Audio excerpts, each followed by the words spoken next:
तो इस वीडियो में हम पढ़ने जा रहे हैं about some important terms of ecology. तो चलिए शुरू करते हैं। तो प्रोडक्टिविटी क्या होती है?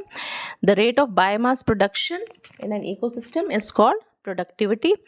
और प्रोडक्टिविटी दो तरह की होती है, primary productivity and secondary productivity. तो primary productivity is the rate at which plants produce biomass per unit area over a period of time. तो इसे एक्सप्रेस किया जाता है as gram per metre square या kilocalorie per metre square. Now primary productivity is of two types. ये होता है gross primary productivity and दूसरा है नेट प्राइमरी प्रोडक्टिविटी, जिसे एनपीपी शॉर्ट में कह सकते हैं।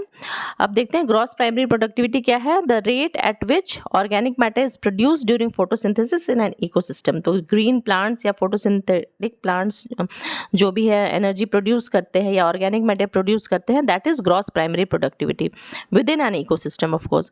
एंड नेट प्राइमरी प्रोडक्टिविटी है, it is the gross primary productivity minus respiration losses. जो भी होता है रेस्पिरेशन में एनर्जी का यूज हो जाता है और उसकी जो लॉस होती है उसके बाद जो बचता है, that is net primary productivity.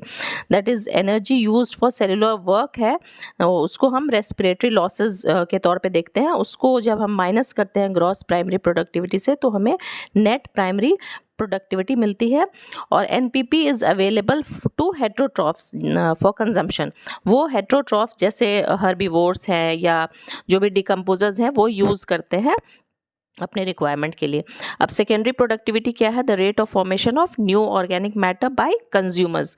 जो भी है, जो प्रोड्यूसर्स नहीं है, बाकी जो भी हमारे कंज्यूमर्स हैं, वो जो न्यू ऑर्गेनिक मैटर प्रोड्यूस करते हैं एनर्जी यूज़ करके, that is called secondary productivity. तो इसे हम ग्राफिकली इस तरह से देख सकते हैं कि ग्रॉस प्राइमरी प्रोडक्शन, उसमें से जो रेस्पिरेटरी लॉसेस माइनस कर दिया तो हमें नेट प्राइमरी प्रोडक्टिविटी अवेलेबल होता है, और which is used up by heterotrophs for consumption and they produce their biomass.